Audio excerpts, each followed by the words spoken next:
Moi, j'ai peur de me retrouver à la rue. Vu que le mois de juillet, je n'ai pas encore trouvé de logement pour le mois de juillet. Et le mois de juillet, je dois déménager et je dois aller où?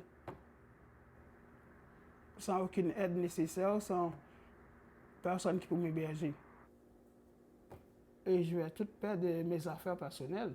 Que ça me rend tellement anxieux et puis je suis incapable de dormir.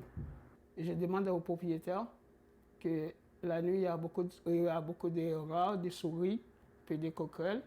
Le fait qu'il a annoncé ça, c'est ça qui l'a poussé à résilier mon bail encore plus. Et que parce que le building est infesté avec les rats, les souris.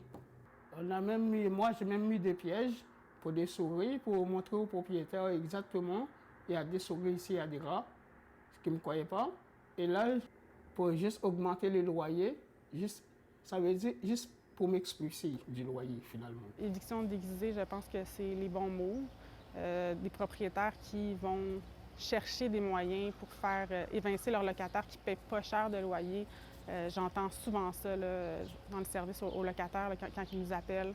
Ça, c'est un des moyens, donc, d'accuser le locataire de ne pas avoir payé son loyer parce que le locataire, il n'y a pas les preuves, il n'y a pas de reçu, par exemple.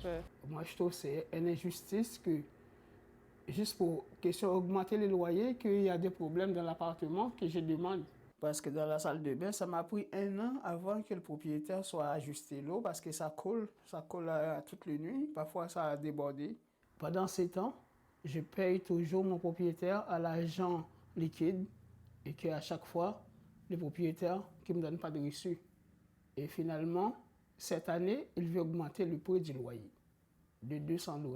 Vu que le fait que je n'ai pas accepté qu'il augmente le prix du loyer, là, il m'a dit, mais à chaque fois que moi je lui ai payé, il ne m'a jamais donné de reçu.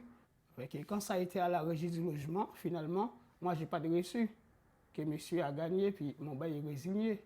Par contre, jusqu'à maintenant, dans nos contacts avec l'office municipal, on n'a pas été en mesure d'obtenir de l'aide de leur part. C'est justement en lien avec le jugement en non-paiement. D'ailleurs, j'ai d'autres cas là, que celui de M. Victor, puis c'est très inquiétant. Ces gens-là, ils risquent de devoir faire appel là, au service d'organismes en itinérance. Qu'est-ce que vous faites sur Marketplace? Puis je fais des recherches de logement, puis j'ai envoyé des messages pour les appartements. Vous en avez envoyé combien? J'en ai envoyé 7, puis j'ai eu 7 visites, mais ça, à chaque fois, ça m'a coûté $50 pour vérification de crédit. Je me sens tellement seul puis anxieux. Et parfois, je me demande comment que ça me fait arriver à moi.